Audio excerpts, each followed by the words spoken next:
निकालेंगे एक आयत जो हमारा विषय है, वही प्रकाशित वाक्य। हमने एक से 3 तक पढ़ा था, अभी 4 से पढ़े कोई। यूहन्ना की ओर से आसिया की 7 कलीसियाओं के नाम, उसकी ओर से जो है और जो था और जो आने वाला है, और उन 7 आत्माओं की ओर से जो उसके सिंहासन के सामने हैं, और यीशु मसीह की ओर से जो विश्वास योग्य साक्षी और मरे हुए में से जी उठने वालों में पहलोठा और पृथ्वी के राजाओं का हाकिम है, तुम्हें अनुग्रह और शांति मिलती रहे। वह हमसे प्रेम रखता है, 8 तक पढ़ ले हम। वह हमसे प्रेम रखता है और उसने अपने लहू के द्वारा हमें पापों से छुड़ाया है और हमें एक राज्य और अपने पिता परमेश्वर के लिए याजक भी बना दिया। उसी की महिमा और पराक्रम युगानुयुग रहे, आमीन। देखो, वह बादलों के साथ आने वाला है और हर एक आँख उसे देखेगी, वरन जिन्होंने उसे बेधा था वह भी उसे देखेंगे, और पृथ्वी के सारे कुल उसके कारण छाती पीटेंगे। हाँ, आमीन। प्रभु परमेश्वर जो है और जो था और जो आने वाला है, जो सर्वशक्तिमान है, वह कहता है, मैं ही अल्फा और ओमेगा हूँ। आइए हम प्रार्थना करें।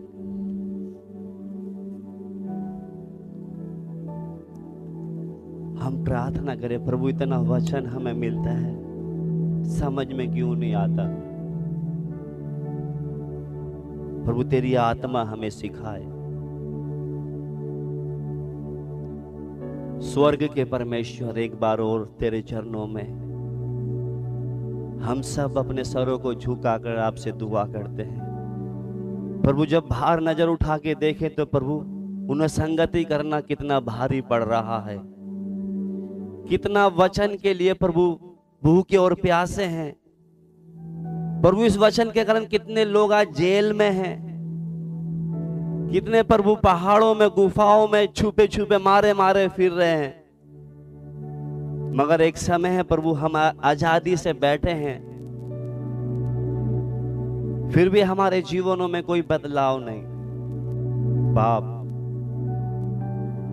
तूने एक मौका और इस तरीके से हमें इकट्ठा होने के लिए दिया, उसके लिए धन्यवाद देते हैं। आगे और पता नहीं कब तक हम ऐसी संगति चला पाए, इसलिए प्रभु इन दिनों में तेरे वचनों में हमें मजबूत होने के लिए प्रभु जी, खड़े रहने के लिए प्रभु जी सहायता कर, ताकि हम आखिरी सांस तक प्रभु तेरे वचन के अनुसार प्रभु दृढ़ और अटल खड़े रहें। प्रभु तेरे वचनों का आज हमें फिर से तू प्रकाश दे, ताकि हम प्रभु जी इन बातों को सीख कर अपने जीवनों में पूरा करने पाए। एक एक को आपके बलवंत हाथ यीशु मसीह के नाम से। ध्यान से सुनना, एक बार और हम पढ़ेंगे इसको। पढ़े बेटा। यूहन्ना की ओर से आसिया की 7 कलीसियाओं के नाम, उसकी ओर से जो है और जो था और जो आने वाला है, और उन 7 आत्माओं की ओर से जो उसके सिंहासन के सामने हैं, और यीशु मसीह की ओर से जो विश्वास योग्य साक्षी और मरे हुओं में से जी उठने वालों में पहलोठा और पृथ्वी के राजाओं का हाकिम है, तुम्हें अनुग्रह और शांति मिलती रहे। बस मैं थोड़ा थोड़ा इसमें से एक एक पॉइंट लेके आगे जाएंगे। यहां पर जो यूहन्ना सबसे पहले जो प्रार्थना में बोलता है, आरंभ में जब हमने यहाँ पर एक पॉइंट लेंगे, उसमें से वो कहता है कि तुम्हें कृपा और शांति मिलती रहे। देखो बाइबल में कहां लिखा है वो, तुम्हें कृपा और शांति मिला? बाइबल में देखा कहीं पर है?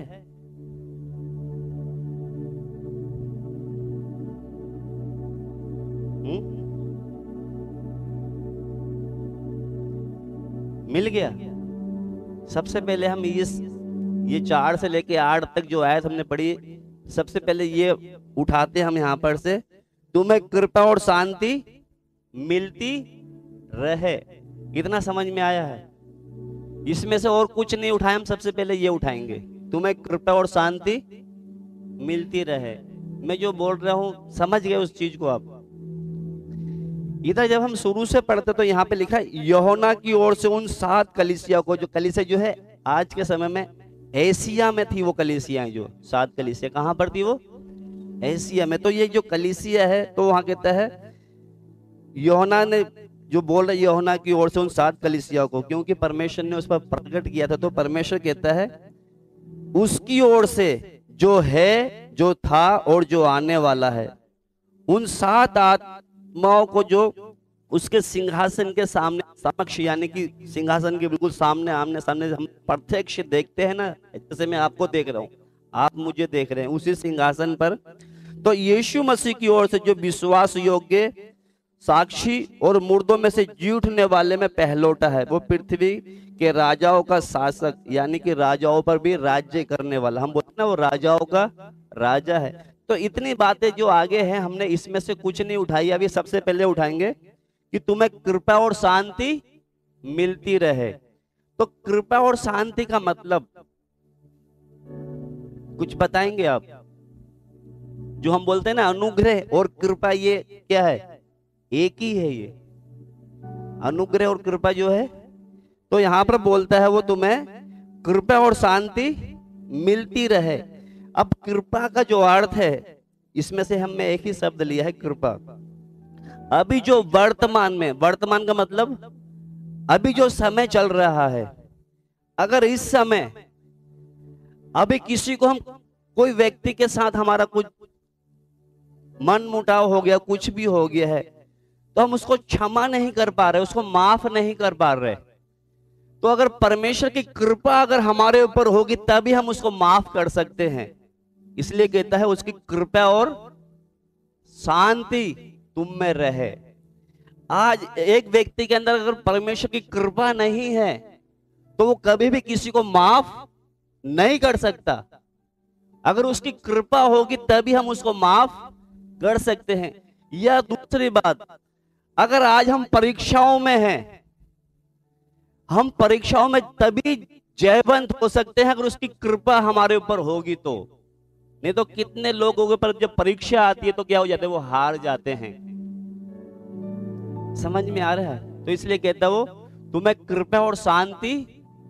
तो आज इस समय हमें परमेश्वर की कृपा की बहुत जरूरत है।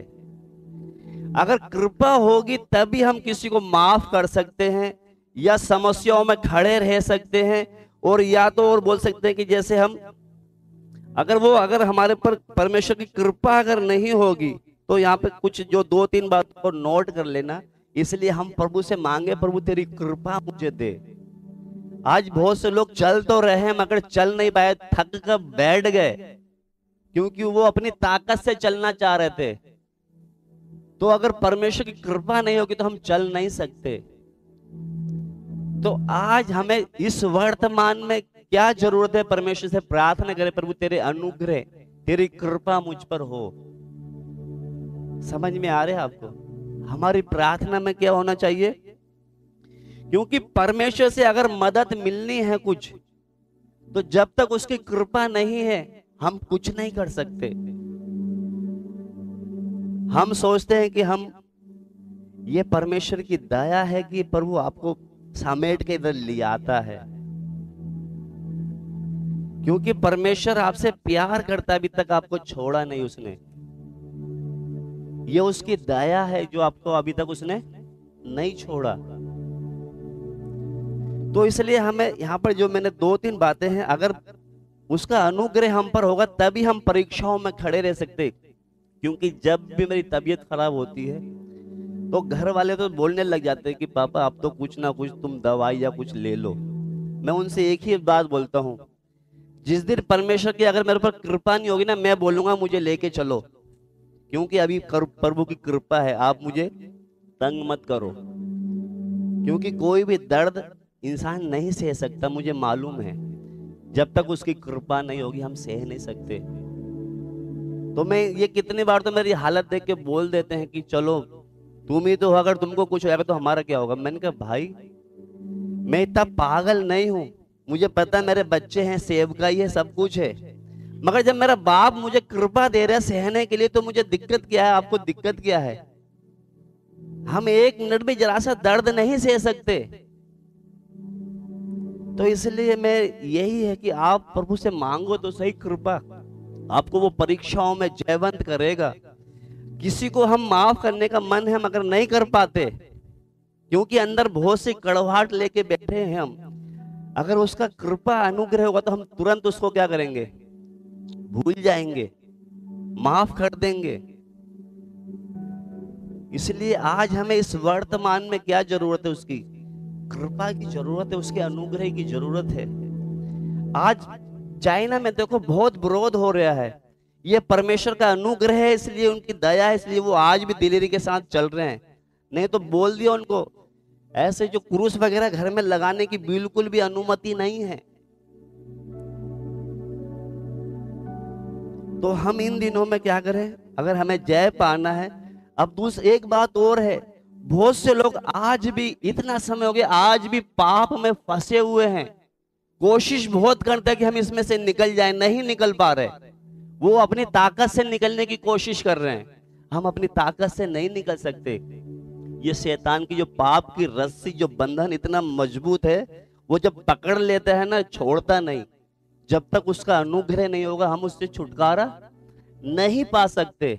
इसलिए मेरी आपसे विनती है कि इन दिनों में प्रभु से कृपा मांगे, अनुग्रह मांगे। उसके अनुग्रह के बगैर हम कुछ नहीं कर सकते। आपको समझ में आ रहा है? जब हमारा बच्चा बीमार है, मरने की हालत पे, हम आंसू आते हैं हमारे अंदर, बाप इस पर दया कर, ठीक कर दे। जब वो आंख के सामने तड़पता है, हमारी आंखों से आंसू रुकते नहीं है। मगर उस बच्चे को देखकर तो आंखों में आंसू आ गए, मगर हमारी जो आत्मिक जीवन है, इसको देखकर आपके अंदर आंसू नहीं आते। अगर आज प्रभु आ जाएगा, आप कहां पर हो? नरक में।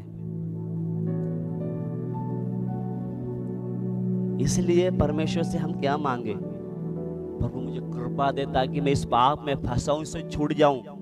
प्रभु मुझे कृपा दे ताकि मैं किसी को, प्रभु बहुतों की बातों को गुस्सा जलन लेके चल रहा हूं। अगर जलन और गुस्सा ईर्ष्या में मैं चलूंगा तो कभी भी मैं स्वर्ग में नहीं जा सकता।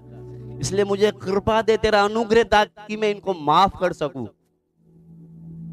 प्रभु कितनी बार मैं पाप में, बुराई में और बहुत सी चीजों में बार बार गिर जाता हूं, मुझे अनुग्रह दे। क्या वो देगा? नहीं। उसने बोला मांगोगे तो मिलेगा। हम नहीं मांगते। आप मांगो तो सही उससे। इधर लिखा है कृपा, वो प्रभु का दास कहता है तुम्हें क्या हो? दो बातें ली थी हमने सबसे पहले इसमें से, तुम्हें कृपा और शांति। शांति का मतलब जो हमारे हृदय की गहराई में जो शांति जो प्रभु ने हमें दी है, वो शांति जब देखते हैं, इसमें से दो बातें इसमें से भी लेंगे हम। जो शांति हमारे हृदय की जो गहराई में रहती है, जिसमें किसी तरीका का अगर दोष या दंड आ जाएगा तो हमें उसमें क्या है, इधर दिखा है कि जब एक व्यक्ति के अंदर परमेश्वर की जब शांति अंदर आती है, आवाज क्लियर है, समझ में आ रही है आपको? जब एक व्यक्ति के अंदर शांति परमेश्वर की आती, हृदय में जब आती है, तो वो किसी भी तरह का या तो कोई दोष हो या दंड हो, उसको किसी चीज का एहसास नहीं होता। समझ में आता है? कोई किसी के ऊपर दोष भी लगा रहा है, कुछ भी, जब उसके अंदर शांति होगी, उसको पता है कि मेरा बाप के साथ संबंध सही है, उसको कोई भी चीज का फर्क, वो शांति उसके अंदर बनी रहेगी। क्योंकि वो थोड़ी सी देर में डामाडोल इसलिए हो जाता है, डर इसलिए आता है कि उसके अंदर शांति नहीं है। शांति का मतलब यही, कुछ भी हो जाए आराम से, कोई दिक्कत नहीं, क्योंकि मेरा बाप अल्फा और ओमेगा है, वो सर्वशक्तिमान है। इसलिए उसको किसी चीज का क्या नहीं है, डर नहीं है। तो आइए हम प्रार्थना की हालत में रहें, तभी ये प्रकाशित वाक्य जो बहुत गहरी बातें हैं, इसमें भविष्यवाणी की बातें हैं।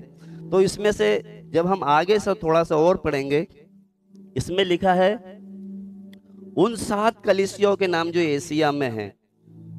7 कलीसिया के बारे में हम जानते हैं, जो यशाया में 7 कलीसिया, जो 7 जो है वो सिद्धता, यानी कि जो 7 का जो मतलब वो है पूर्ति, जो सिद्धता की ओर इशारा करती है हमें। 7 सिद्धता की ओर, यानी कि परिपूर्ण, पूरा हो गया, यानी कि।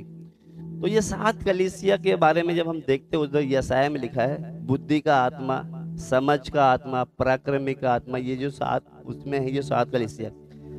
तो यहाँ पर जब हम थोड़ा रुक रुक कर एक एक चीज सीखेंगे, अगर लिखना है तो लिखते भी रहे आप जो लिखना चाहते हैं। तो ऐसे की से लिखा है कि जो है और जो था और जो आने वाला है। जो है का मतलब अभी जो वर्तमान में है। तो उसमें तीन बातें हैं जो है, जो लिखा है ना, जो है, जो था और जो आने वाला है। इसका मतलब यह है कि जो हमारा परमेश्वर है वो कौन है? वो अभी वर्तमान में भी है, भूतकाल में भी है और भविष्य काल में भी है। वो जो है, जो था और जो, यानी कि वो अभी भी है, कल भी रहेगा और आने वाले दिनों में भी वो कभी बदलने वाला परमेश्वर नहीं है वो। इसलिए हमें डरने की जरूरत नहीं। आज बहुत से लोग कुछ गुरुओं के पीछे चले थे, उनके गुरुओं की मौत हो गई, वो मर गए, सड़ गए, चले गए, आज वो भटक रहे हैं। मगर हमारा परमेश्वर कहता जो है, जो था और जो आने वाला है। यानी कि तीन बातें हैं, वर्तमान, भविष्य काल और भूतकाल। यानी कि उसमें हम जब देखेंगे आगे उधर लिखा है अल्फा और ओमेगा भी है, वो आदि से लेकर अंत तक है वो। तो इसलिए जब एक व्यक्ति इस परमेश्वर की बातों को समझ लेता है, उसके अंदर से डर और भय क्या हो जाता है? निकल जाता है। उसको पता है मेरा परमेश्वर जो सर्वज्ञानी है, सर्वशक्तिमान है, वो अल्फा और अभी हम तक उस अभी तक हमने उसको जैसा जानना चाहिए नहीं जान पाए, इसलिए हमारे अंदर उदासी, डर, चिंता है सब। इसलिए मैं आपसे बोलता हूँ बाइबल पढ़ो अच्छी तरह ध्यान से, क्योंकि यही चीज हमें मजबूत करेगी।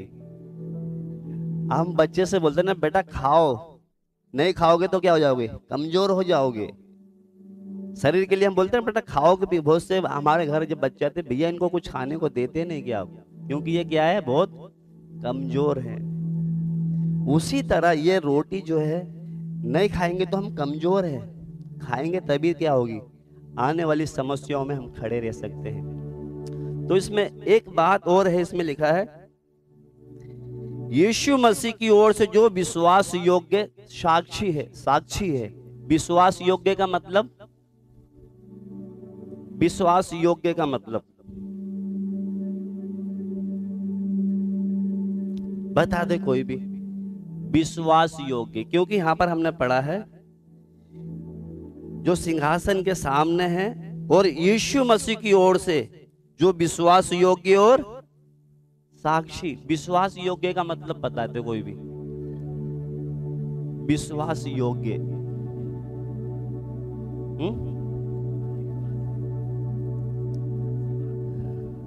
विश्वास योग्य,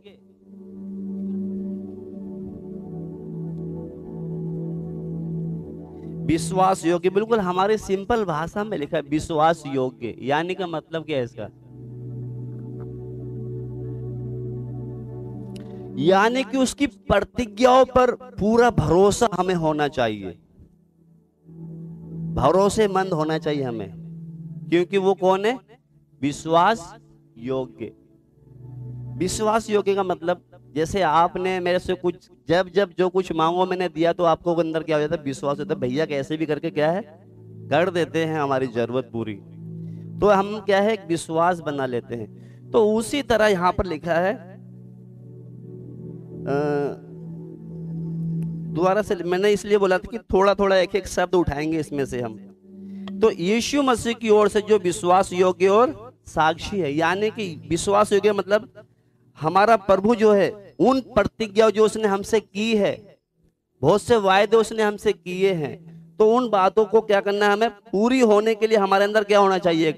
भरोसा होना चाहिए कि जो उसने बोला है वो पूरा होगा।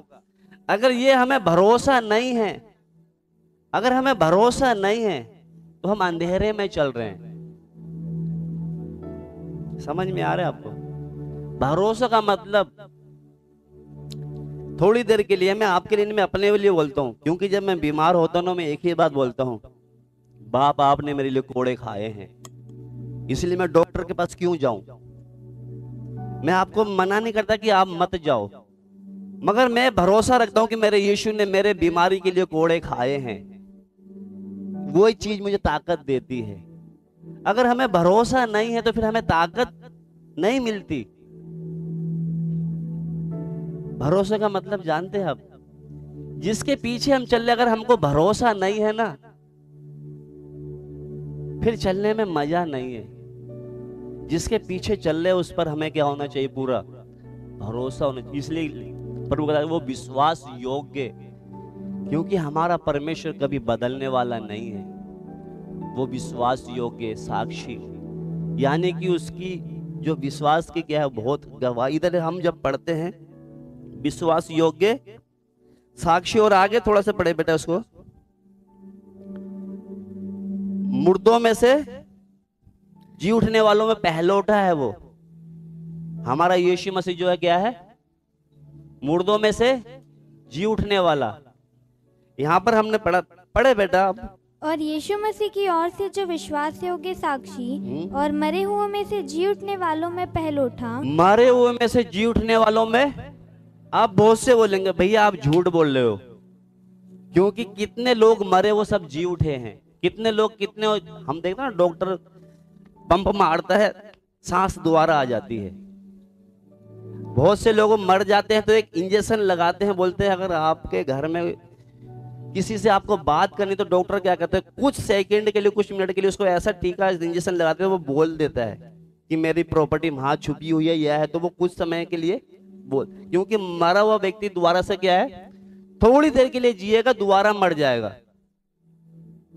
आपको मालूम होगा कुछ लोग मर जाते हैं दोबारा जी भी उठते हैं, मगर क्या एक समय फिर आता है फिर मर गया वो, हमेशा जी।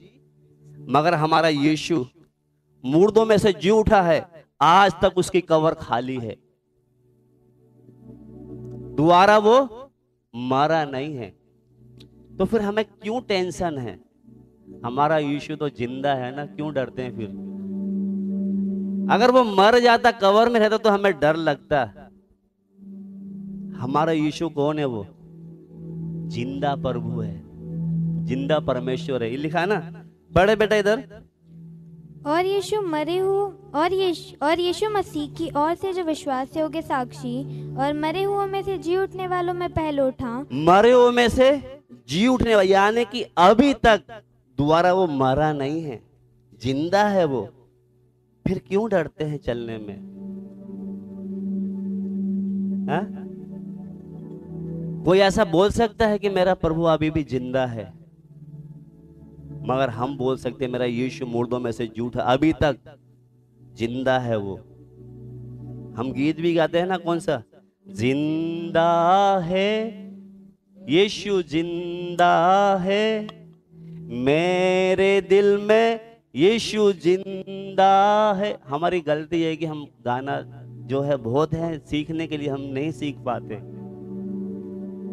मेरा यीशु आज भी क्या है? वो जिंदा है।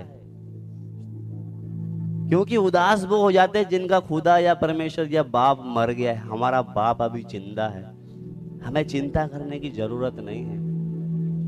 और आगे जब हम पढ़ते हैं, और पृथ्वी के राजाओं का शासक है वो। इस पृथ्वी के राजाओं के ऊपर क्या है? वो शासन करने वाला है। आज अगर चाइना में वहां का जो सरकार है या जो नेता है वो बाहर लोगों की फोटो हटवा रहे यीशु मसीह की, उसमें भी मेरे यीशु की मर्जी है। वो परख रहा है कौन ऐसी समस्याओं में खड़ा रह सकता है। समझ में आ रहा है आपको?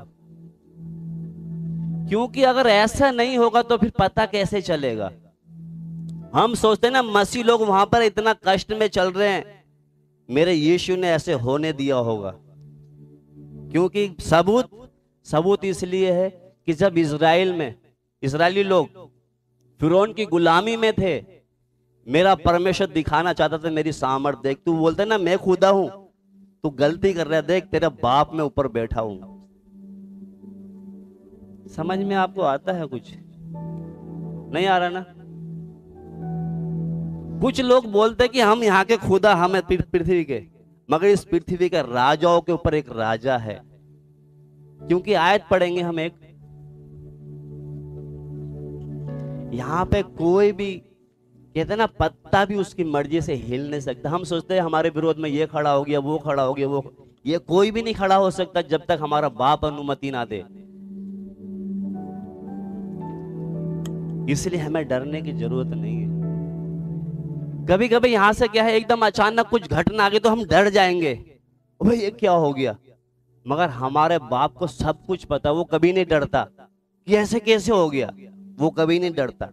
हम इंसान हैं, हम डर जाएंगे क्योंकि वो आदि और वो सब कुछ जानता है।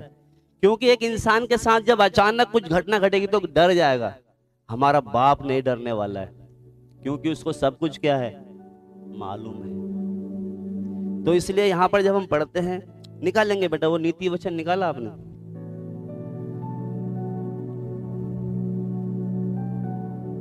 उसका 21 का 1 पढ़े, नीति वचन 21 का 1।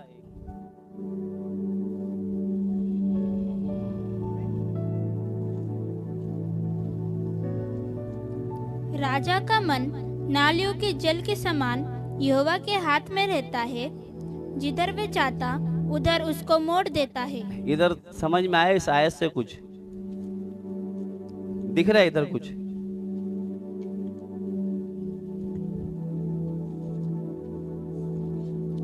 इधर इसको पढ़ के कुछ समझ में आता है?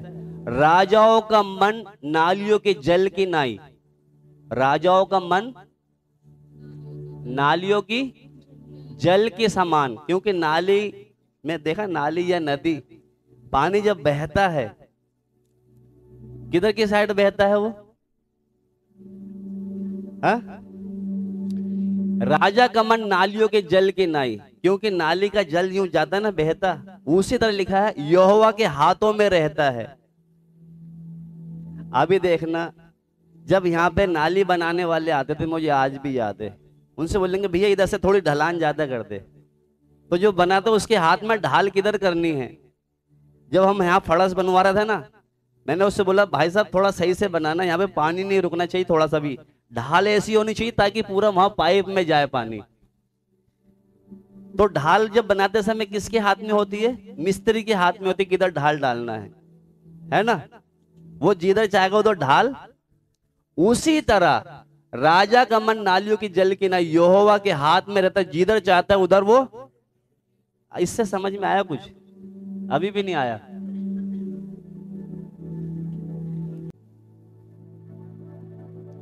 कुछ समझ में आता है आपको? नहीं आता? क्योंकि वो दिखाना चाहता है मेरी सामर्थ्य। तू कितनी भी कठोर आज्ञा डाल देगा, उसमें भी मेरे जो हीरे हैं वो चमकेंगे।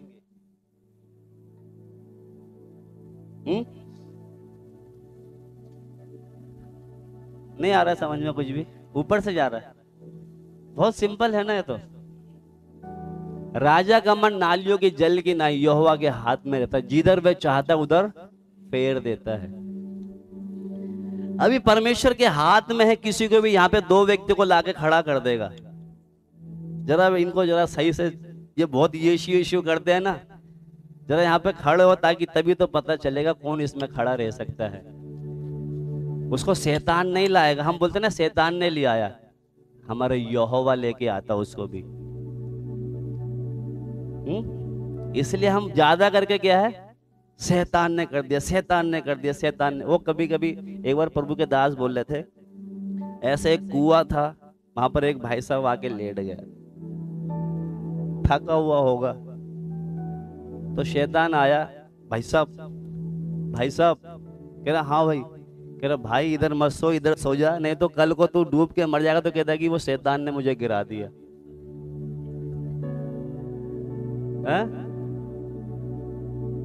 क्योंकि तुमने मेरे नाम को वैसे ही बदनाम कर रखा, इसलिए भैया तू इधर सो जा। तो इसलिए हम क्या करते हैं, ज्यादा करके क्या करते हैं, जहां भी देखे शैतान की औकात नहीं है कि हमारे नजदीक भी वो आए। जब अय्यूब के बारे में देखते ना, घुस नहीं सकता, क्योंकि क्या है वहां पर बाड़ा लगा हुआ है अय्यूब के टाइम पर। जब हम सच्चे मन से चलेंगे ना, उसकी औकात नहीं कि वो बाड़ा तोड़ के अंदर आ जाए, उसको मौका देते हैं तभी आता है वो। इसलिए इधर हम जब देखते हैं, राजा का मन नालियों की जल की नाई यहोवा के हाथ में रहता है, वो जिधर चाहता है उधर।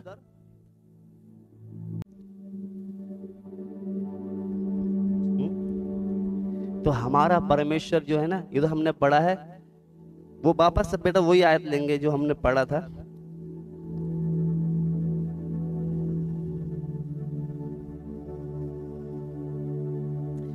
पहलोट में जो मर में से जी उठा था, तो लिखा पृथ्वी के राजाओं का शासक है वो, यानी कि इस पृथ्वी के राजाओं के ऊपर वो क्या है, शासन करने कोई नहीं आ सकता जब तक हमारा बाप अनुमति ना दे। इसलिए हमें डरने की जरूरत नहीं है। हमारा काम है सच्चे मन से चले, किसी को मौका ना दे बस। अगर किसी को मौका देंगे तो वो छोड़ेगा भी नहीं, फिर वो बचाने भी नहीं आएगा। कभी कभी हम देखते ना, हमारा बाप बच्चा गलती करता, तो हम क्या करेंगे, मार इसको, क्योंकि ये क्या है, ये मेरी बात नहीं मानता, मार, मैं तो कुछ नहीं, उल्टा मैं भी मारूंगा एक दो। अगर बच्चा सही होगा तो हम तुरंत आ जाएंगे, नहीं भाई उसको हाथ मत लगाना, मेरे बेटा ऐसा नहीं है। सही है गलत है ये? इसलिए क्या है, यहाँ पर जब हम पढ़ते हैं और आगे बढ़े बेटा थोड़ा सा, वह हमसे प्रेम रखता है और उसने अपने लहू के द्वारा हमें पापों से छुड़ाया है। इधर जब पढ़ते हैं, वो हमसे क्या करता है, प्रेम रखता है और उसने अपने लहू के द्वारा हमें पापों से छुड़ाया है। इधर दो बातें हैं, दो बातें क्या है, वो हमसे क्या करता है, प्रेम। कैसे पता लगा हमसे वो प्रेम करता है हमें? आपको कैसे पता लगा कि वो आपसे प्रेम करता है?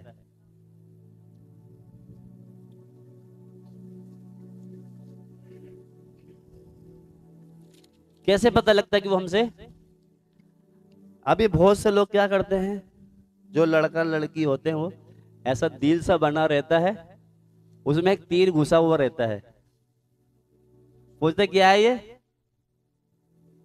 कहते हाँ वो पहले बहुत चला था वो भूत, अब तो खत्म हो गया वो। अब कहीं भी देखो, यहाँ भी गुदवा लेते थे, यहाँ भी गुदवा लेते थे, यहाँ भी गुदवा लेते, एक दिल बना रहता था। क्या कहते हैं, मैं बहुत प्यार करता हूँ। ये प्यार नहीं है। प्यार पता क्या है, जो यीशु ने हमारे गुनाहों के लिए बहा दिया, जान दे दी, ये है प्यार। जो दूसरे के लिए अपना प्राण दे दे। तो यहाँ पर जब हम पढ़ते हैं, जो हमसे प्रेम करता है, उस पढ़े बेटा दोबारा से, वह हमसे प्रेम रखता है और उसने अपने लहू के द्वारा हमें पापों से छुड़ाया है। उसने अपने लहू के द्वारा हमें पापों से छुड़ाया है, यानी कि देखो कितना हमसे प्यार करता है वो। पापों से छुड़ाने के लिए अपना लहू भी उसने क्या कर दिया, बहा दिया।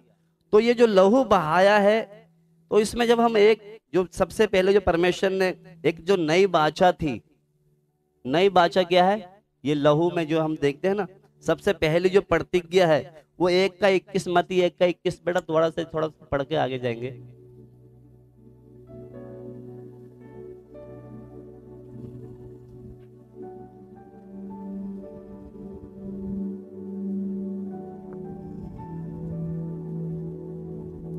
क्योंकि हमारे लहू के द्वारा उसने हमें छुटकारा दिया। पढ़ ले बेटा 1 का 21 मती। वह पुत्र जनेगी और तू उसका नाम यीशु रखना, क्योंकि वह अपने लोगों का उनके पाप से उद्धार करेगा। क्योंकि वह अपने लोगों का उनके पाप से उद्धार करेगा।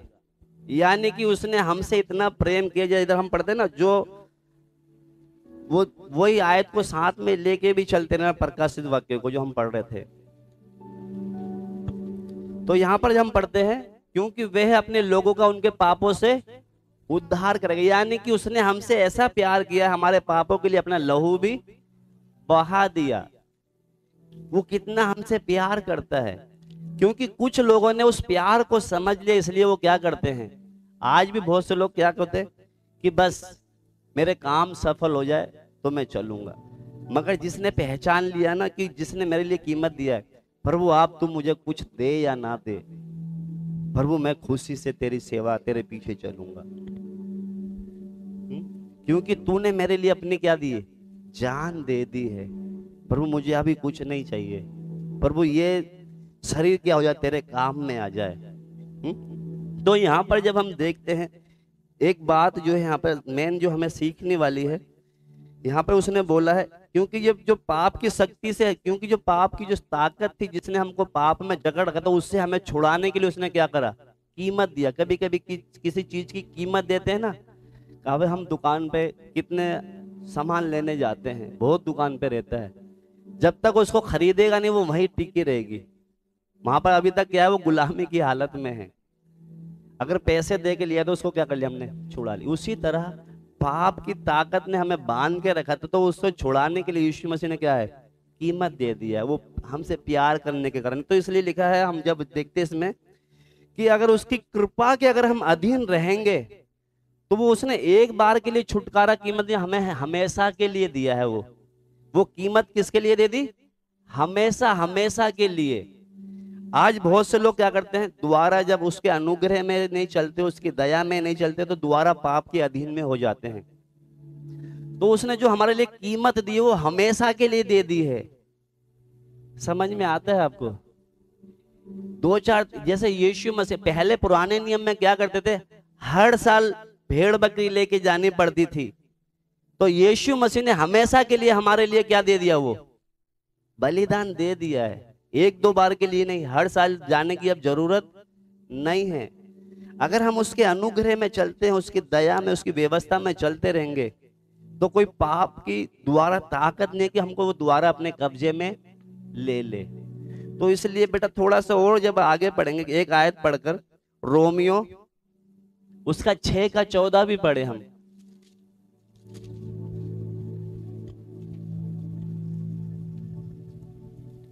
तब तुम पर पाप की प्रभुता ना होगी, क्योंकि तुम व्यवस्था के अधीन नहीं वरन अनुग्रह के अधीन हो। ये लिखा, तुम पर पाप की प्रभुता ना होगी, क्योंकि तुम अब व्यवस्था के अधीन में नहीं वरन किसके अधीन में हो, अब अनुग्रह के अधीन में। यानी कि अगर हम अनुग्रह के अधीन में हैं तो अब पाप की प्रभुता हम पर नहीं हो सकती। क्यों नहीं हो सकती? कि उसने हमारे लिए लहू बहा दिया है। अब पाप की प्रभुता हम पर, क्योंकि बहुत से लोग अनुग्रह के अधीन में नहीं हैं, इसलिए पाप उन पर क्या करता है, दोबारा से प्रभुता कर लेता है। समझ में आ रहा है आपको? कितना समझ में आ रहा नहीं पता। आज क्योंकि यीशु मसीह ने हमेशा हमेशा के लिए हमें छुटकारे के लिए लहू बहा दिया है, अगर हम उसके अनुग्रह के अधीन में हैं तो प्रभुता द्वारा पाप हम पर नहीं कर सकता। हम उसके अनुग्रह से दूर हो जाते, इसलिए वो प्रभुता हम पर दोबारा से कर लेता है। जैसे मैंने शुरू में बताया ना, कृपा और अनुग्रह एक ही है। अगर हम उसके अनुग्रह में, उसकी कृपा में है, तभी हम पाप से छूट सकते हैं। उसके अनुग्रह में तभी हम किसी को क्षमा कर सकते हैं। उसके अनुग्रह में है तभी हम जयवंत हो सकते हैं, नहीं तो नहीं हो सकते। इसलिए हमें उसके अनुग्रह की बहुत जरूरत है। अगर थोड़ी देर के लिए अगर परमेश्वर मुझे अनुग्रह नहीं देगा ना, तो मैं कभी का ये बंद कर देता है। मुझे क्या फायदा ऐसे चलाने से? ये वो ही मुझे बोझ देता है, वो उसी का अनुग्रह है कि हम इसको आगे तक अभी चला रहे हैं। इसलिए अनुग्रह होगा तो पाप हम पर प्रभुता कभी नहीं कर सकता, अगर हम अनुग्रह के अधीन में रहेंगे तो। अनुग्रह के अधीन का मतलब हा? अभी देखना आप,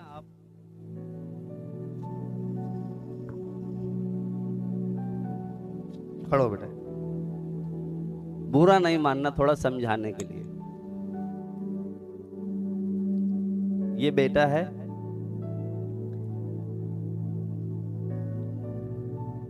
यूसुफ तो भी खड़ा हो, आ जाओ इधर, आगे आ जाओ।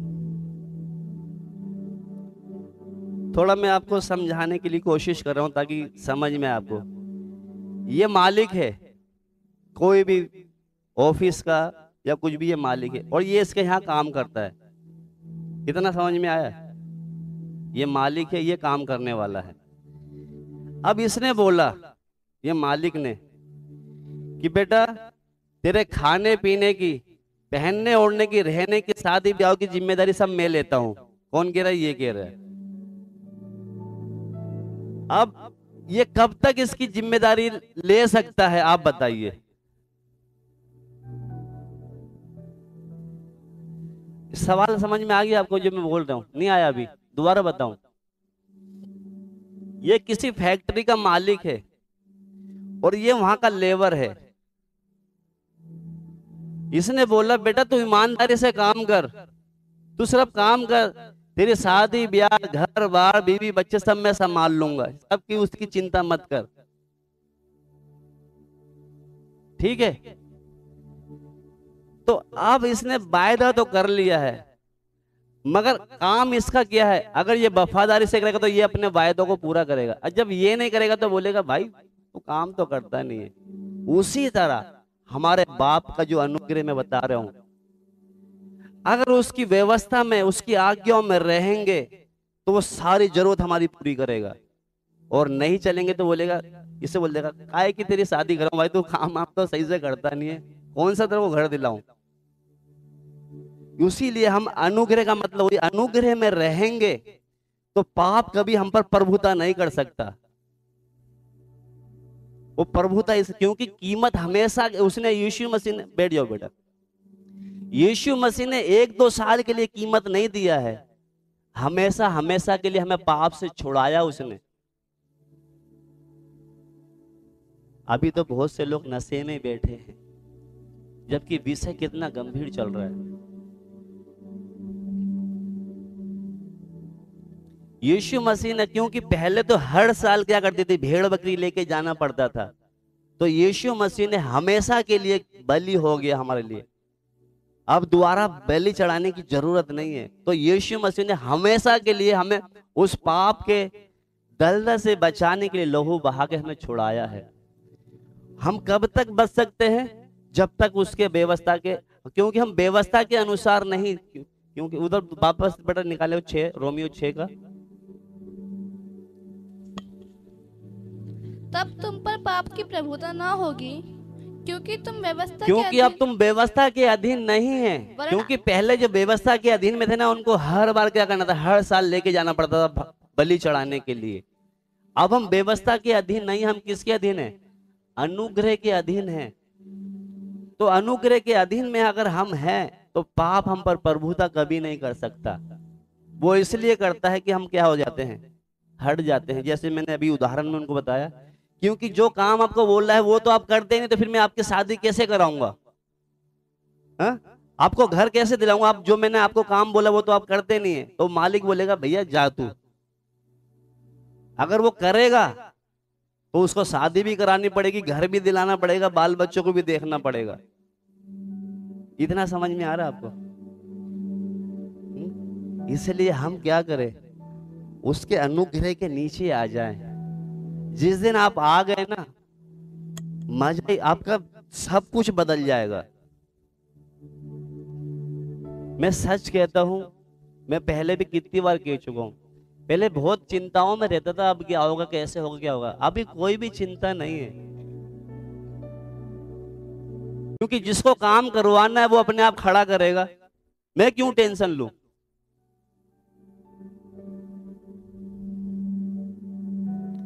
अगर जिस दिन हमने सच में उसको पहचान लिया ना, हमारा देखना, चलना, फिरना, उठना, बैठना सब में बदलाव आ जाएगा। तो यहां पर आगे और थोड़ा सा पढ़े बेटे इसको हम, इसलिए मैंने बोला थोड़ा थोड़ा करके आगे जाएंगे।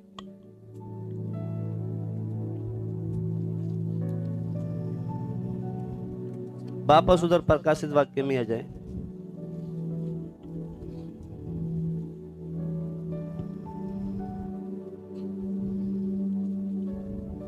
कहां तक बढ़ा हमने? अपने पापों, उसने, वह हमसे प्रेम रखता है और उसने अपने लहू के द्वारा हमें पापों से छुड़ाया है। वो देखा है हमने, लहू ने हमसे प्रेम करने का, लहू से उसने हमें छुड़ाया है। तो जब उसने छुड़ाया तो मैंने बताया हमेशा के लिए छुड़ाया उसने हमें। अगर उसके अनुग्रह में रहेंगे तो पाप हम पर प्रभुता कभी नहीं कर सकता। वो इसलिए प्रभुता कर लेता कि हम उसके अनुग्रह से दूर हो जाते हैं। आगे बढ़ेंगे बेटा अब। और हमें एक राज्य और अपने पिता परमेश्वर के लिए याजक भी बना दिया। अब ये लेंगे हम 6, और हमें एक राज्य और अपने पिता परमेश्वर के लिए एक याजक बना दिया। तो यहाँ पर जब हम देखते हैं हमें क्या बनाया, राज्य, यहाँ पर देखते हैं परमेश्वर ने हमें एक राज्य, राज्य का मतलब जब हम देखते हैं यहाँ पर जो पृथ्वी एक गोला है, इसके ऊपर परमेश्वर अपना राज्य कर रहा है। क्या कर रहा है वो?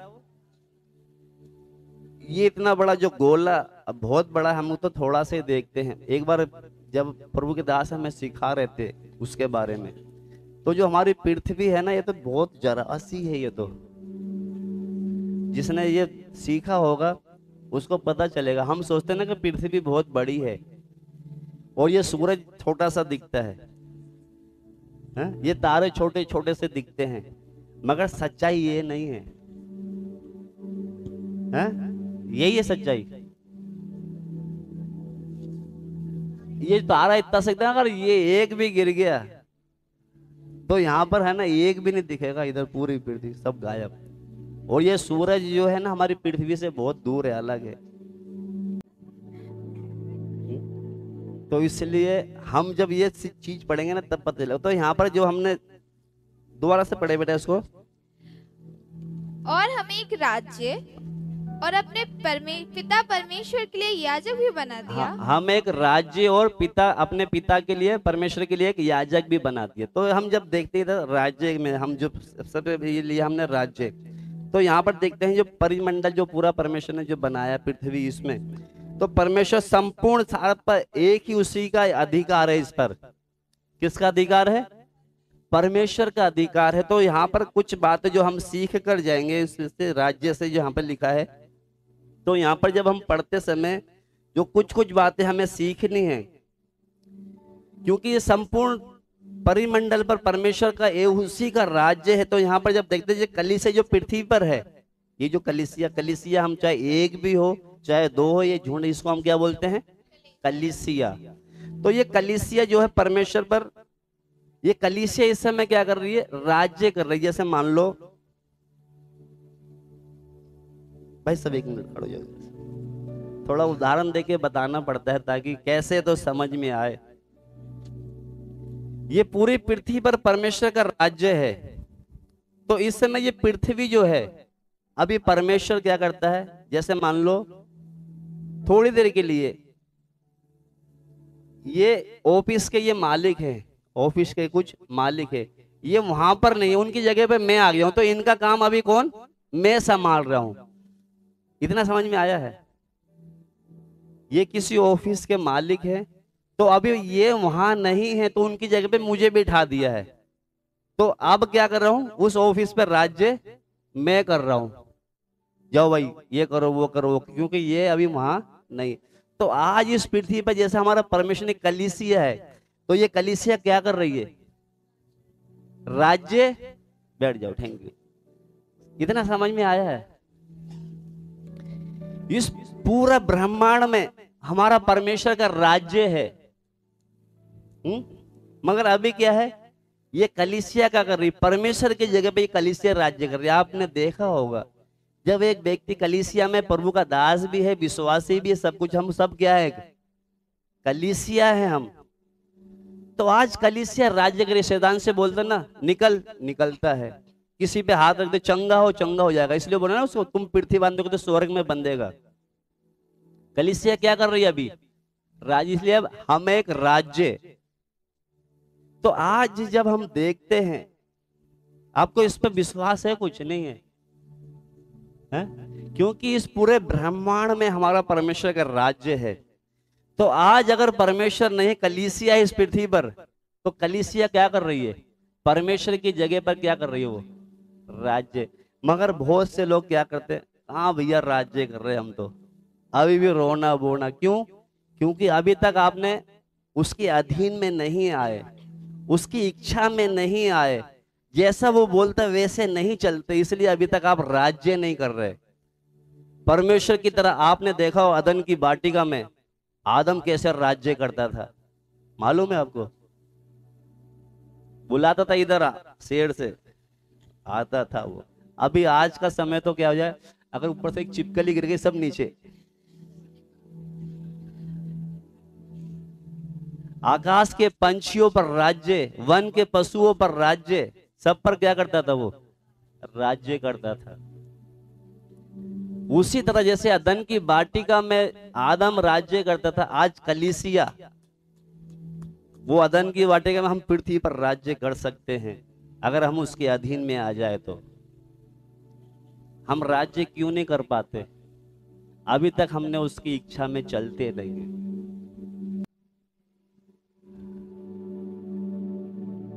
वो ऐसे जैसे चोर पत्ते खेलते ना, जुआड़ी पुलिस वाला है तो भाग जाते हैं, सब पैसा छोड़ के गड्डी छोड़ के भाग जाते हैं, ऐसी शक्तियां भाग जाती है।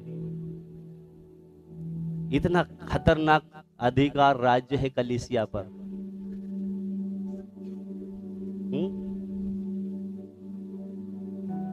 परमेश्वर यही चाहता है कि जैसे स्वर्ग में ऐसी पृथ्वी पे भी क्या हो, मेरी इच्छा पूरी हो। किसके द्वारा? इसके द्वारा वो चाहता है पूरी हो। अगर हम अभी भी हम तो भैया मेरे को ये हो रहा है, भैया वो हो रहा है, क्या करोगे आप? एक समय है, परमेश्वर ने आपको राज्य के लिए चुना, अभी भी रोते बुड़बुड़ाते हो। जब हम अपने ऊपर राज्य नहीं कर सकते तो दूसरे पे कैसे राज्य करेंगे?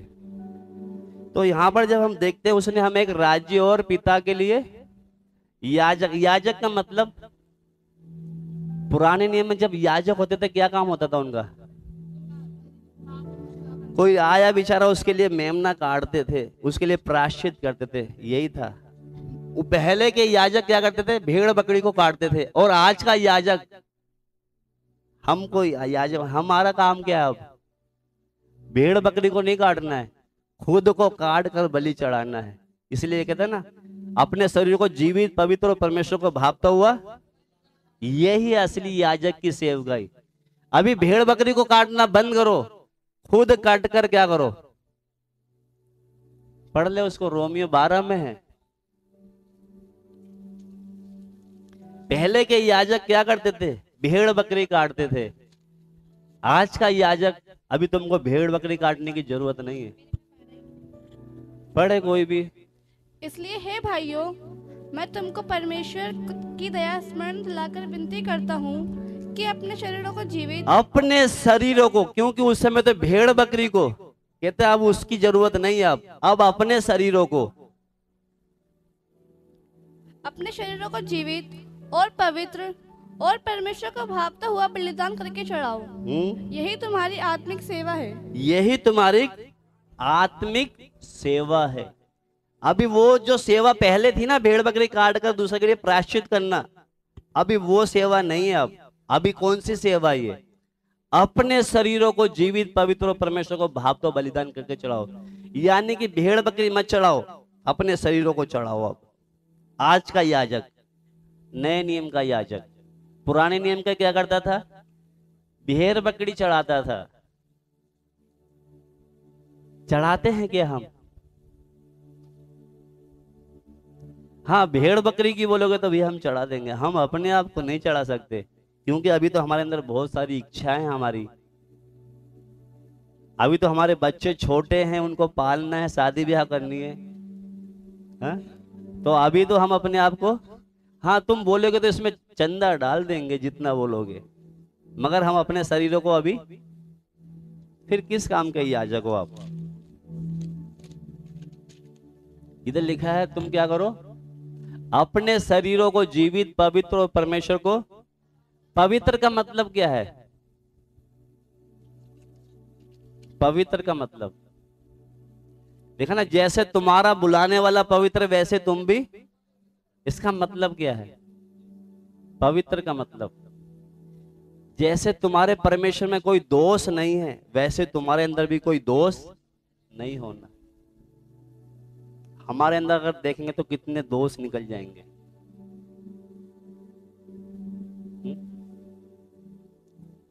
इसलिए क्या है, जैसा तुम्हारे परमेश्वर में कोई दोष नहीं है, वो पवित्र है, वैसे तुम भी क्या बनना है? पवित्र बनना है। तो ये लिखा पवित्र और परमेश्वर को भावता हुआ, यानी कि परमेश्वर जिससे प्रसन्न हो सके वैसे अपने शरीरों को क्या करना है? चढ़ाना है। क्या हम चढ़ाते हैं ऐसे? है? और लिखा यही तुम्हारी आत्मिक सेवा है। यही सेवा है कि अपने शरीरों को पवित्र चढ़ाओ, बाकी और कुछ नहीं। ये सेवा, कुछ और लाने की जरूरत नहीं। अपने शरीरों को पवित्र, याजक, उधर वापस उधर ही जाएंगे। राज्य का समझ में आया है? याजक का समझ में आया? पता नहीं कितना आ रहा है, गर्दन तो हिला रहे।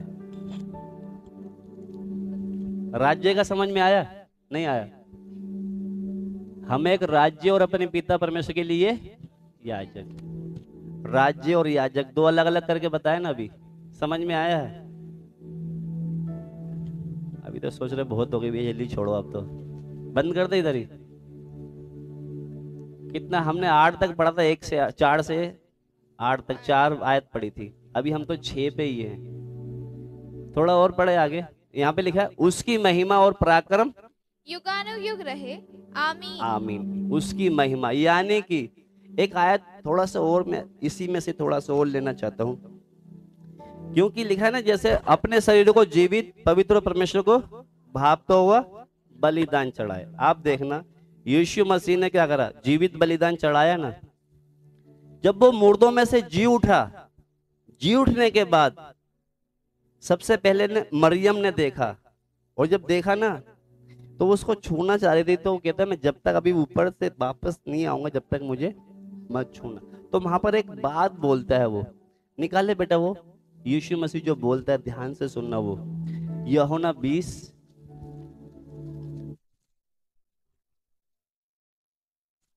20 का 17 जब हम पढ़ते हैं, यीशु मसीह उधर क्या बोल रहे हैं वो ध्यान से सुनना।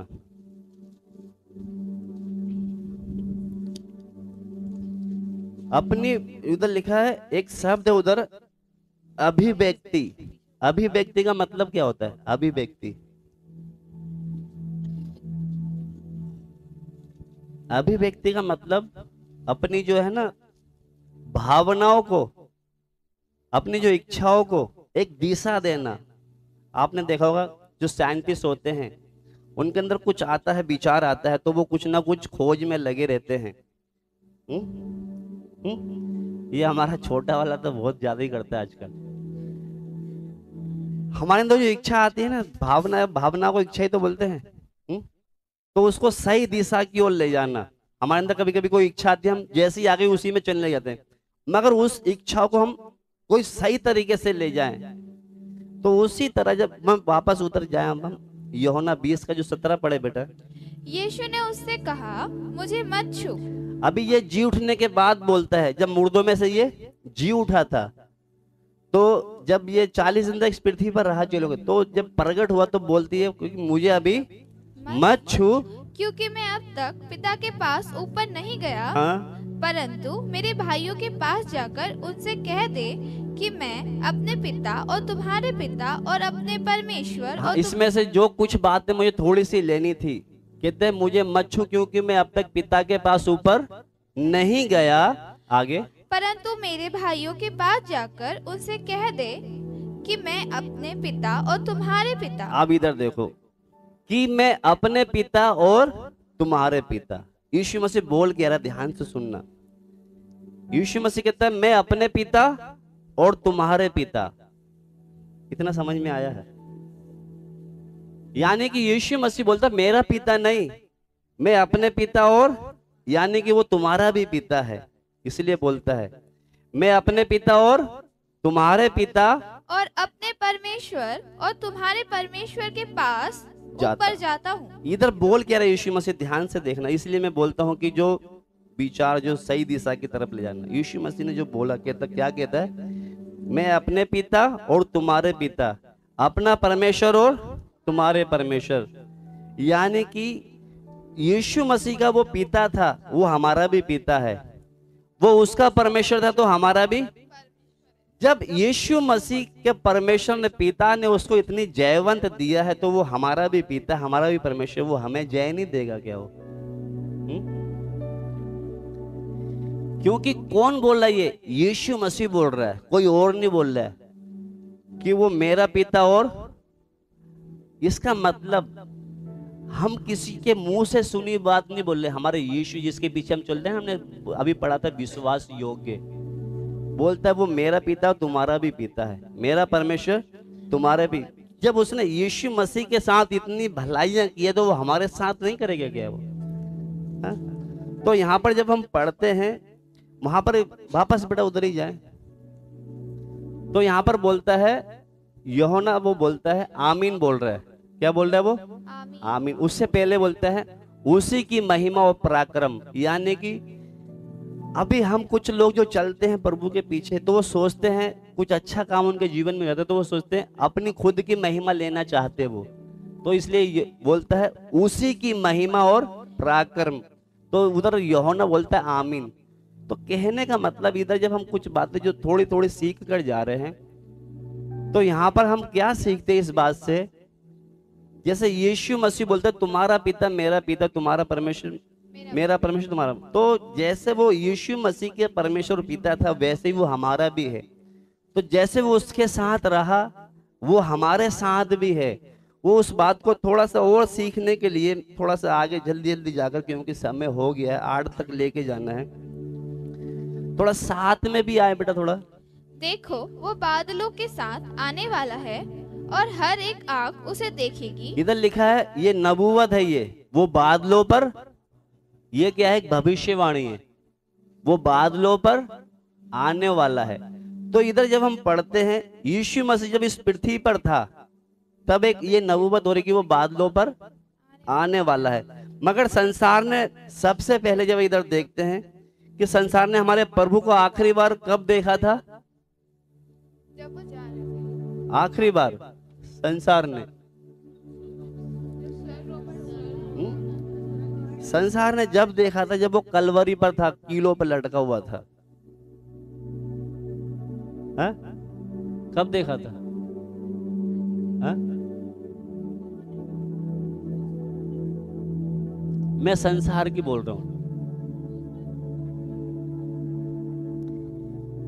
तो जब संसार ने जब उसको, क्योंकि बोलते ना अगर परमेश्वर का पुत्र, इजराइल जब बोलते तो अगर परमेश्वर का पुत्र तो नीचे उतर के आ। तो यहां पर जब दोबारा से पढ़े बेटे इसको,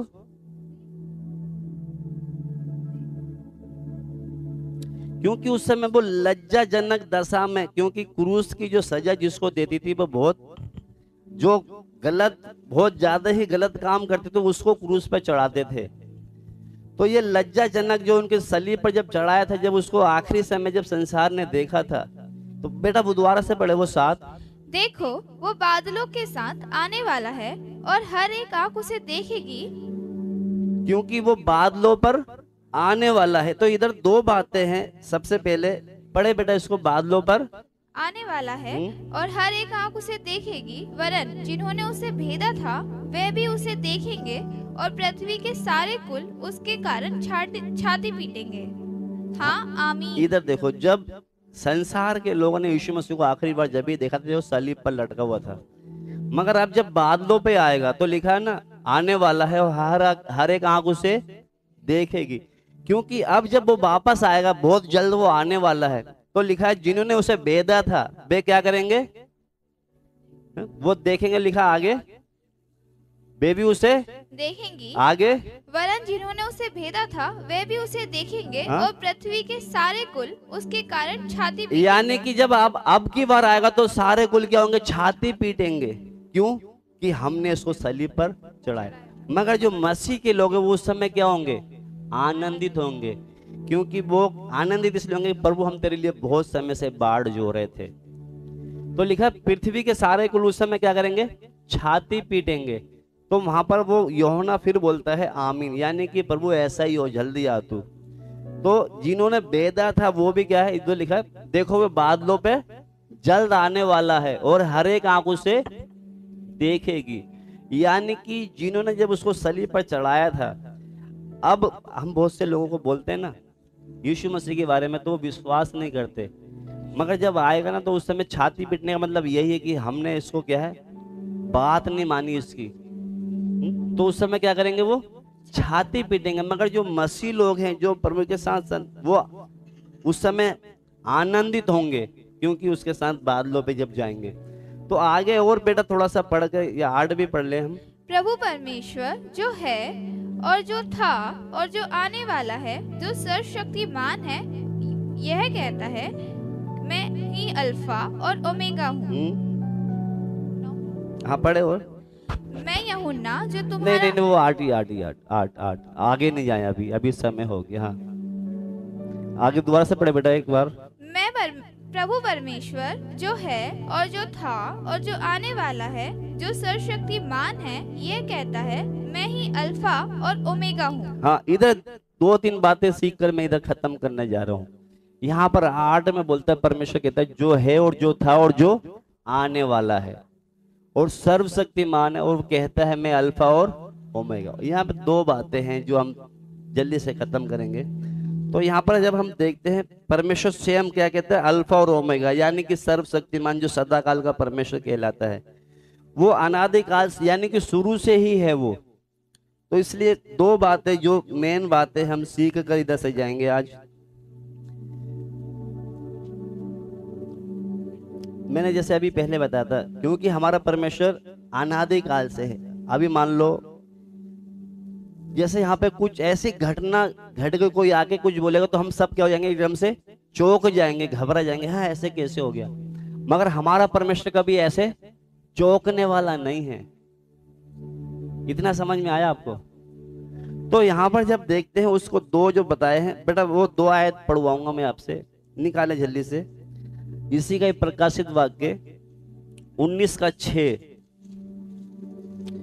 क्योंकि हमारा परमेश्वर के बस में सारी बातें हैं, ऐसी कोई सी चीज जो उसके बस में नहीं है।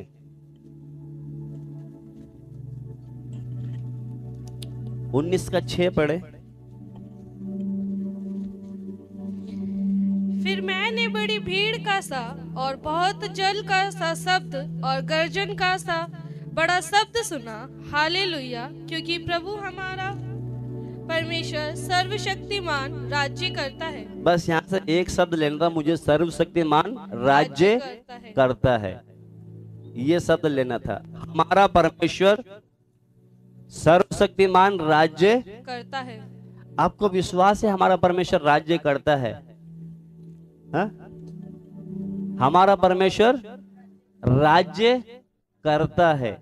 आपको विश्वास है कि हमारा परमेश्वर? मैंने एक आयत अभी पढ़वाया था, क्योंकि जो यहोवा सब राजाओं पर शासक, सब इस पृथ्वी के राजाओं पर शासन करने वाला परमेश्वर, इसलिए क्या परमेश्वर हमारा सब सर्वशक्तिमान है, वो राज्य करता है। एक आयत और पढ़ ले बेटा इसको पहले, 22:13 भी निकाले इसी प्रकाशित वाक्य का। इधर हमने लिखा है वो परमेश्वर हमारा सर्वशक्तिमान है।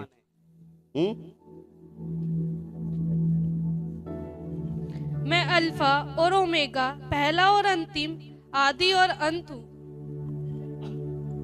मैं अल्फा और ओमेगा, पहला और पिछला, आदि और अंत हूँ। यानी कि वो कहते हैं मैं सर्वशक्तिमान भी हूँ। मैं अल्फा ओमेगा का मतलब यही है कि पहला और पिछला, यानी कि शुरू से लेकर जब कुछ भी नहीं था तब भी मैं था, और यहाँ कुछ भी नहीं रहेगा तब भी मैं रहूंगा। यही है अल्फा और ओमेगा मतलब। समझ में आ रहा आपको? जिस दिन हम ये परमेश्वर की खूबी को समझ जाएंगे ना, हमारा आधा जो गड़बड़ हम चलते ना सब खत्म हो जाएगा। क्योंकि हमारा परमेश्वर सर्वशक्तिमान है, वो क्या करता है, वो राज्य करता है। और इधर लिखा है वो अल्फा ओमेगा, यानी कि पहला भी है और अंत भी है। तो इसमें से मैं अब जल्दी से खत्म करने जा रहा हूं। अगर ये चीज समझ गए हैं तो हमारा परमेश्वर कौन है? सर्वशक्तिमान भी और अल्फा ओमेगा का मतलब आदि और अंत का मतलब शुरू में भी था वो, आखिरी में भी है। तो इधर ये 2 बातें जब जो सीख रहे हम, तो यहां पर लिखा है सबसे पहले, बस खत्म करने जाओ क्योंकि समय ज्यादा हो गया अभी। इसके साथ ही एक आयत और पढ़ो, फिर आयत की जरूरत नहीं पड़ेगी, फिर सिर्फ समझा नहीं रहेगा। 2 कुरिन्थियों 2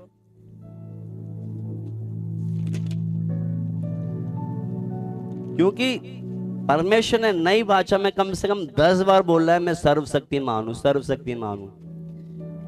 2 कुरिन्थियों 6:17 और 18 पढ़ लें। इसलिए प्रभु कहता है, उनके बीच में से निकलो और अलग रहो, और अशुद्ध वस्तु को मत छुओ, तो मैं तुम्हें ग्रहण करूंगा।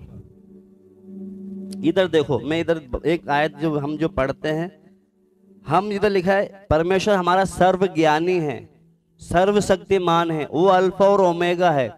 तो यहाँ पर लिखा है हम जैसे जैसे परमेश्वर के लोग हैं, हम आने वाली उन जैसे अभी हमारी पीड़ाएं और बढ़ेंगी, परीक्षाएं और बढ़ेंगी। जैसे मैं बताया ना, चीन में अभी दिक्कतें शुरू हो गई है, तो ये दिक्कतें जब शुरू होंगी, परेशानी दिक्कतें ये सब शुरू जब हो जाएंगी, अब समय से हिसाब से अब कम नहीं होंगी, अब ये क्या होंगी, बढ़ती जाएंगी। अब पहले कुछ थोड़ी बहुत बीमारियां थी, अभी बीमारियां क्या हो रही है, बढ़ती जा रही है, महंगाई बढ़ती जा रही है, समस्या बढ़ती, हम सोचते हैं कि अब कुछ कम होगा, मैं अब ये समस्या, ये परेशानी, ये सब क्या हो जाएगी, बढ़ती जाएंगी।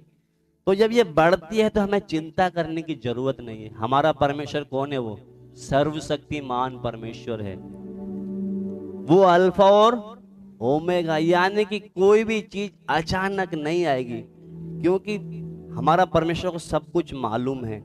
तो इसलिए वो लिखा है, इसलिए प्रभु कहता है, पढ़े बेटा, उनके बीच में से निकलो। अभी आपका काम डरने का नहीं है, उनके बीच में से काम क्या आपका, निकलो और अलग रहो। और क्या करो, अभी आपका काम डरने का नहीं है, चिंता करने का नहीं है, आगे क्या होगा ये मत सोचो, आपका काम है, प्रभु कहता है कि उनके बीच में से निकलो। किन के बीच में से, कहता है उनके बीच में से निकलो और अलग रहो, और अशुद्ध वस्तु को मत छुओ, हाँ, तो मैं तुम्हें ग्रहण करूंगा। आपका काम सिर्फ यही है, चाहे समस्या कितनी बिगड़ती जाए, महंगाई कितनी होती जाए, आप चिंता मत करो कि कल क्या होगा। आपका काम है कि बस आड़े टेढ़े लोगों से क्या करो, अलग हो जाओ, उनके बीच में से अलग हो जाओ, और अशुद्ध वस्तु को मत छुओ, तो मैं तुम्हें क्या करूंगा।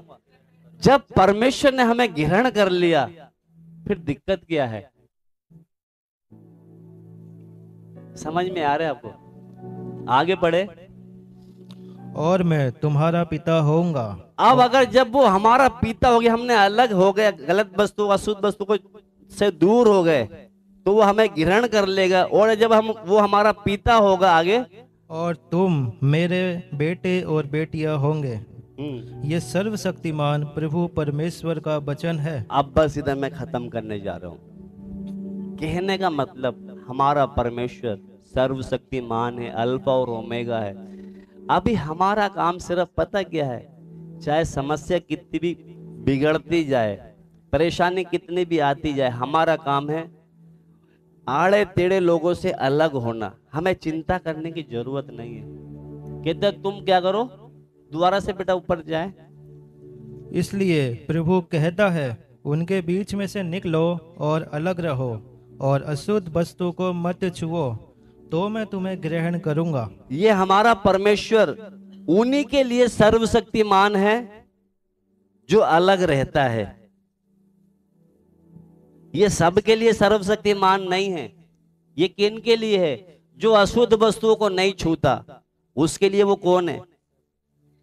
जब हम अलग हो जाएंगे, अशुद्ध वस्तुओं को छूएंगे, कहता है मैं सर्वशक्तिमान हूं, तुम मेरे बेटे बेटियां हो।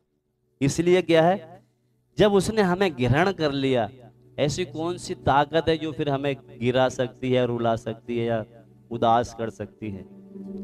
तुम्हारा सिर्फ काम क्या है, उनसे अलग रहो, उनके बीच में से निकलो, अशुद्ध वस्तु को मत छुओ, तो मैं तुम्हें ग्रहण कर लूंगा। जिस दिन उसने हमें ग्रहण कर लिया, फिर हमारा जीवन ही बदल जाएगा। आइए, मैं नहीं पता कितना समझ में आया, आइए घुटने पे बैठ के हम प्रार्थना करें प्रभु से।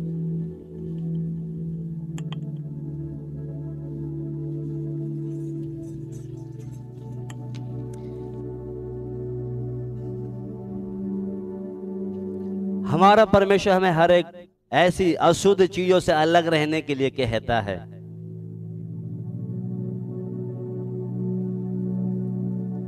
हालेलुया।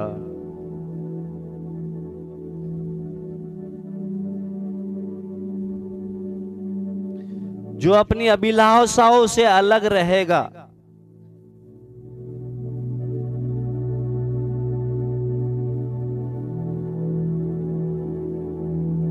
ये प्रकाशित वाक्य पुस्तक उन्हीं के लिए लिखी गई है जो सिद्ध होना चाहते हैं।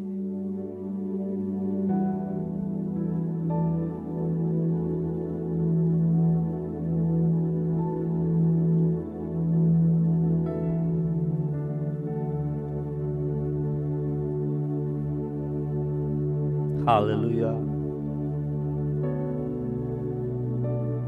क्योंकि समय अब जैसा बढ़ता जाएगा, हमारी पीड़ाएं, परीक्षाओं के बारे में जब हम पढ़ते हैं, अंतिम दिनों में विपत्ति के रूप में हमारे आसपास संसार में पड़ने वाली है।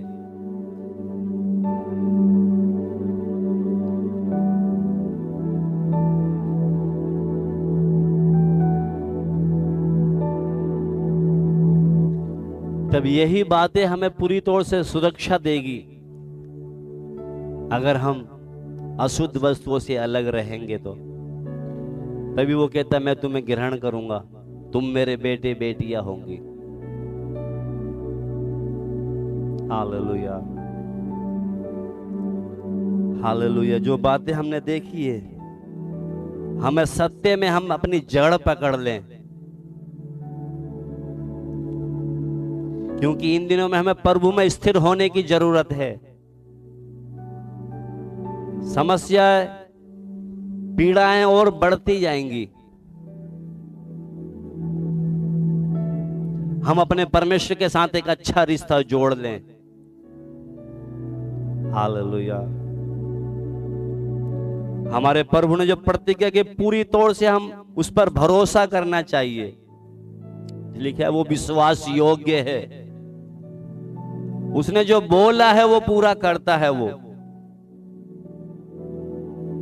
क्योंकि मनुष्य का सबसे बड़ा दुश्मन उसकी मौत, जिस दिन हम जन्म लिया है वो ढूंढती रहती, जब मौका आता है उसको मार देती है।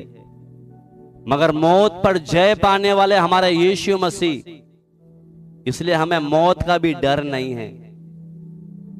हालेलुया। हमें डरने की जरूरत नहीं है, क्योंकि यीशु मसीह ने कहा है, जो जिसने यीशु मसीह को मुर्दों में से जिलाया वही आत्मा अगर हमारे अंदर है। हालेलुया। उसने मौत पर भी जय पाया जिसके पीछे हम चल रहे हैं, इसलिए हमें मौत का भी डर नहीं होना चाहिए। आज बहुत से लोग डरते ना, बीमार हो गया कहीं मर ना जाऊं, जल्दी से डॉक्टर के पास। यीशु मसीह ने उस मौत की चाबी भी अपने हाथ में ले लिया। स्वर्ग और पृथ्वी का सारा अधिकार यीशु मसीह के पास है, हमें डरने की जरूरत क्यों है फिर? स्वर्ग और पृथ्वी का सारा अधिकार मेरे यीशु के हाथ में है।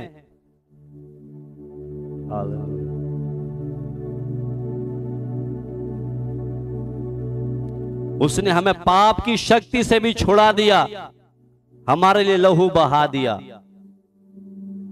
हालेलुया।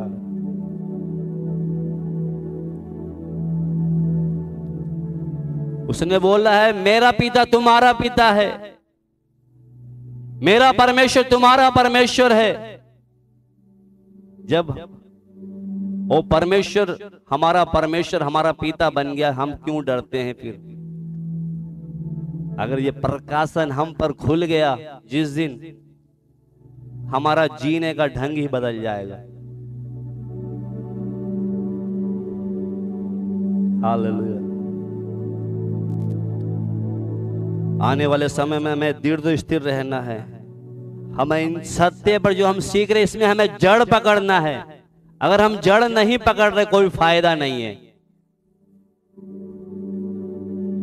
हालेलुया।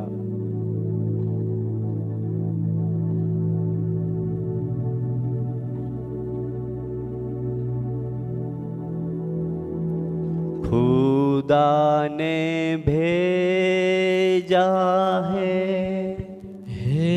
अपना बेटा, वो यीशु है। मसीह सबका मेरे खातिर जी कर मरा वो, अब खाली कब है सबूत वो जिंदा है, वो जिंदा है।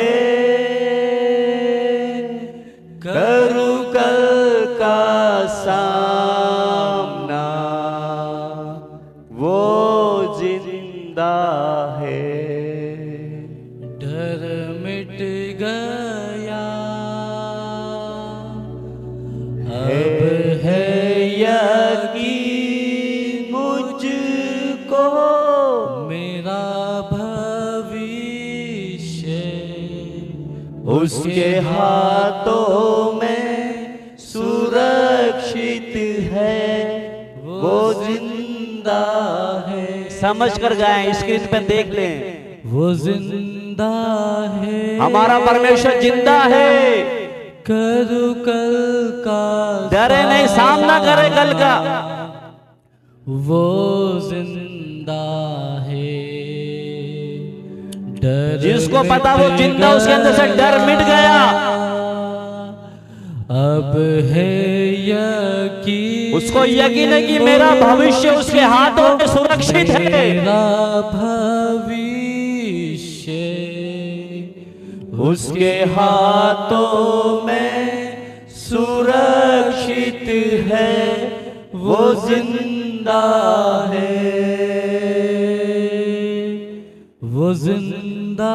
एक बार फिर से, अगर विश्वास है तो गाए। कल का सामना, वो जिंदा है,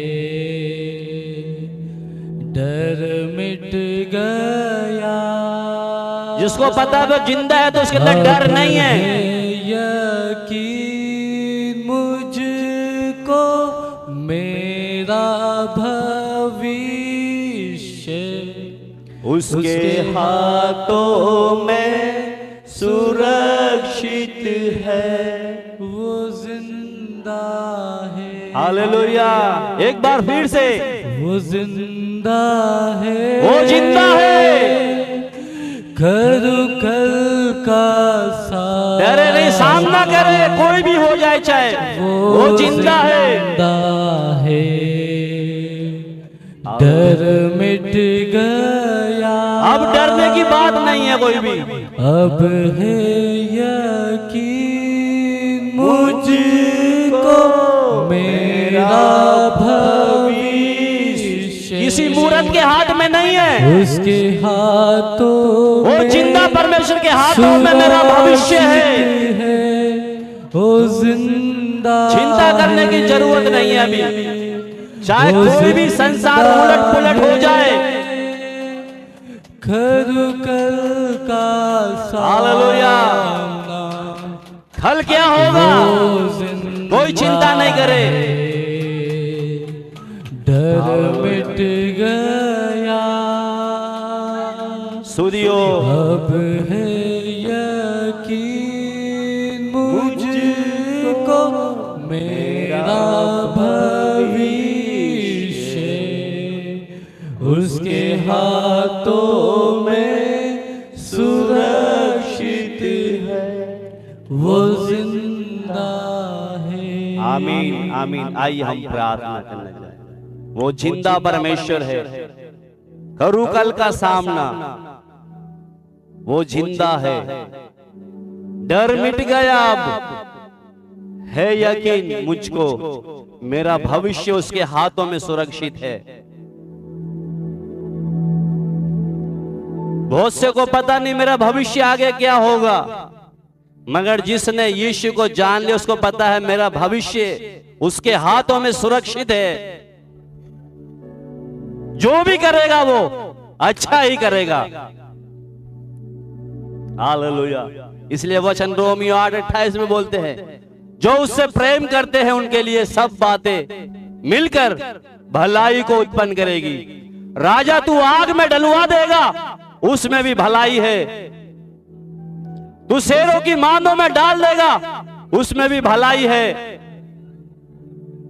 इसलिए गीत में गाते हैं, ना तो आग जला सकती है, ना बाढ़ डुबा सकती है।